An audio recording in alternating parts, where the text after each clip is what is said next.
Hello everyone, this is Jitendra and welcome to JK Online Classes. In this video, we are going to discuss the question answer of the chapter quality. इस video में हम लोग quality chapter के question answer को discuss करेंगे। ये chapter 5 है honeycomb book का। ओके, तो क्लास 7 के जो बच्चे हैं वो जानते हैं कि हनीकॉम्ब बुक एनसीईआरटी का है। तो जो भी बच्चे क्लास 7 में हैं जिनका भी एग्जाम में ये चैप्टर आने वाला है एग्जाम में, तो वीडियो के अंत तक जरूर बने रहिए क्योंकि जितने भी क्वेश्चन है उसको यहाँ पे इजिली डिस्क्राइब किया जाएगा। तो जेके ऑनलाइन क्लासेस आपके लिए ऐसी वीडियोस लाते रहता है, तो चैनल पर नए हैं तो चैनल को जरूर सब्सक्राइब करें। और जेके ऑनलाइन क्लासेस जो है वो यूट्यूब पे भी है, फेसबुक पे भी है, इंस्टाग्राम प्रोफाइल पे भी है, गूगल बिजनेस प्रोफाइल पे भी है, व्हाट्सएप चैनल भी है और क्वारा पे भी है। आप सभी जगह से लाइक फॉलो सब्सक्राइब जरूर करें ताकि आप लेटेस्ट अपडेट से अपडेटेड रहें। और इस वीडियो में हम लोग जिस चैप्टर का क्वेश्चन आंसर डिस्कस करने वाले हैं वो है क्वालिटी चैप्टर। और इस चैप्टर का एक्सप्लेनेशन पहले ही चैनल पे अपलोड हो चुका है, तो जिसे आप डिस्क्रिप्शन में दिए गए लिंक की मदद से देख सकते हैं या फिर आप चैनल पे जाकर के देख सकते हैं। ओके बच्चों, तो चैनल में क्या है क्वालिटी और इसके रिगार्डिंग जो है जूते का डिस्कशन है कि एक जो राइटर जो है वो मिस्टर जिजलर नाम के एक व्यक्ति के पास जाता है जो जूते का दुकान चलाते हैं। तो जूते के क्वालिटी के बारे में ये चैप्टर है। और इसमें जो पहला क्वेश्चन आंसर आ रहा है तो इसमें आई थिंक शायद वर्किंग विद टेक्स्ट ही सिर्फ कॉम्प्रिहेंशन चेक है नहीं। ओके बच्चों, तो इसमें से जो है क्वेश्चन आंसर सिर्फ वर्किंग विद टेक्स्ट है। और चैप्टर के समझने में कोई भी दिक्कत आया होगा आपको अगर, तो एक्सप्लेनेशन वीडियो में आप कमेंट जरूर करके बताएं। सो क्वेश्चन स्टार्ट होता है वर्किंग विद द टेक्स्ट में, जिसमें पहला क्वेश्चन है कि what was the author's opinion about mister Gessler as a boot maker. Author जो लेखक है उनका ओपिनियन क्या था मिस्टर जिजलर के बारे में एक बूट मेकर के रूप में। बूट मेकर क्या हुआ, तो जूता बनाने वाले, एक जूता बनाने वाले के रूप में मिस्टर जिजलर के लिए क्या ओपिनियन था ऑथर का।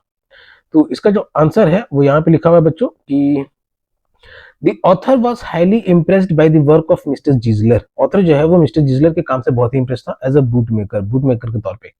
As the boots made by him fits perfectly and are made on order and with good quality materials which lasts long.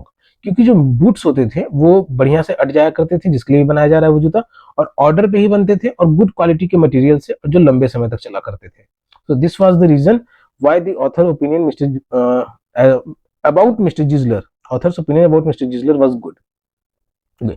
So our second question is कि why did the author visit the shop so infrequently? जो author था, जो लेखक था, वो दुकान पे ज्यादा क्यों नहीं जाया करता था। ओके, तो बच्चों यहाँ पे इसका दूसरा आंसर। और वीडियो को पॉज करके आप इस आंसर को अपने नोटबुक में लिख लें ताकि आपको बाद में याद करने में या फिर पढ़ने में कोई परेशानी ना हो। तो सेकंड क्वेश्चन जो है कि why did the author visit the shop so infrequently. जो ऑथर था वो दुकान पे इनफ्रीक्वेंटली क्यों जाया करता था। इसका जो आंसर है कि the author visited the shop so infrequently. Author जो है वो दुकान पे इनफ्रीक्वेंटली जाया करता था क्योंकि boots made by mister Gessler used to last long. क्योंकि जो जूते बनाया करते थे मिस्टर जिजलर वो बहुत लंबे समय तक चला करते थे, तो इसीलिए ज्यादा दुकान पे जाने का जरूरत नहीं पड़ता था। So this is the answer for the second question. Our third question is, what was the effect on Mr. Gisler of the author's remark? कि मिस्टर जिजलर पे ऑथर के टिप्पणी का क्या असर पड़ा about a certain pair of boots, एक खास जोड़ी जूते पे, एक खास जोड़ी जूते पे। तो इसका जो आंसर है बच्चों यहाँ पे है, तो वीडियो को पॉज करके आप इसको लिख सकते हैं। आंसर क्या है इसका कि on knowing about authors remark about a certain pair of boots, कि जब ऑथर ने उनके कुछ जूतों पे जब टिप्पणी की, mister Gessler was shocked and argued with him. Mister Gessler थोड़े चौंक गए और उससे आर्ग्यू किए that the boots might got wet. उनसे कहा कि जूते जो वो गीले हो गए होंगे। He also asked to bring the boots for repairing. उन्होंने ऑथर से कहा कि वो जूते ले आए ताकि वो रिपेयर कर सके और to adjust in the bill, और जो बिल बनाया था जितना भी दाम लगा था तो उसमें कुछ एडजस्टमेंट कर सके। So this is the answer for the third question बच्चों। You can write it by pausing the video. Our fourth question is कि what was Mr. Gisler's complaint against big firms? Mister Gessler का complaint क्या था big firms के लिए, और big firms यानी बड़े जूते बनाने वाले जो कंपनी थे उनके लिए मिस्टर जिजलर का क्या कंप्लेंट था। तो इसका आंसर बच्चों यहाँ पे लिखा हुआ है कि mister जिजलर said that these big firms had no respect, कि ये जो बड़ी कंपनियां हैं इनके लिए कोई सम्मान नहीं है। neither for themselves, ना ही अपने लिए और ना ही उनके कस्टमर्स के लिए, nor for their customers। तो ये टिप्पणी थी मिस्टर जिजलर के लिए बड़े फर्म्स के लिए। They get all their work by advertisement. उनको अपना जितना भी काम मिलता है सब प्रचार के द्वारा मिलता है। And take the work of those who love their work, और उनसे उनका काम छीन लेते हैं जो अपने काम को पसंद करते हैं।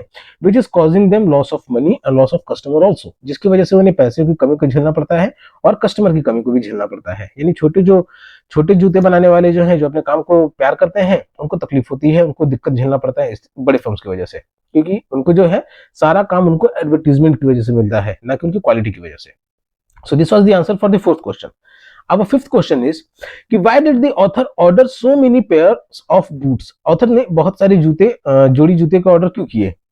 Did he really need them, क्या उनको सही में जरूरत थी, वाकई में उनकी जरूरत थी? इसका जो आंसर हो जाएगा बच्चों वो कि no he did not really need them, उनको वाकई में उनकी जरूरत नहीं थी। He ordered so many pair of boots only help the bootmaker financially, उसने इतने सारे जूतों का ऑर्डर सिर्फ इसलिए दिया ताकि वो बूट मेकर के लिए जो है पैसे के लिए मदद कर सके, क्योंकि वो गरीब भी हो चुका था, बहुत बूढ़ा भी था। So these are the question answers of the chapter Quality. This story was written by John Galsworthy and it is simplified and abridged, जिसको सिंप्लीफाई मतलब आसान भाषा में लिखा गया है और इसको छोटा करके लिखा गया है। So Quality chapter written by John Galsworthy. बच्चों क्वेश्चन आंसर की डिस्कशन में किसी तरह कोई डाउट आया है, कुछ भी दिक्कत आया है तो आप कमेंट बॉक्स में जरूर बताएं। और अगर आपने वीडियो तक यहाँ तक बने हुए हैं तो सीखने को जरूर मिला है, आप सारे क्वेश्चन आंसर को लिख सकते हैं वीडियो को पॉज करके। ओके, और अगर आप चैनल में नए हैं तो चैनल को सब्सक्राइब करना ना भूलें और वीडियो को लाइक जरूर करें और अपने फ्रेंड्स के साथ जरूर शेयर करें। और अगर पेरेंट या टीचर ये वीडियो को देख रहे हैं तो आप अपने स्टूडेंट्स को इसे लिखने के लिए कहें और उससे याद करके इनसे पूछें। तो खत्म करने से पहले जेके ऑनलाइन क्लासेस यूट्यूब पे भी है, फेसबुक पे भी है, इंस्टाग्राम प्रोफाइल भी है, गूगल बिजनेस प्रोफाइल पे भी है, व्हाट्सएप चैनल भी है इसका। आप सभी जगह इसे लाइक फॉलो सब्सक्राइब जरूर करें ताकि आप लेटेस्ट अपडेट से अपडेटेड रहें। और किसी भी तरीके का स्टडी रिलेटेड हेल्प के लिए आप जेके ऑनलाइन क्लासेस से फोन नंबर के माध्यम से या फिर वेबसाइट के माध्यम से संपर्क कर सकते हैं। तब तक के लिए keep subscribing, keep supporting, keep loving and keep learning. Thank you.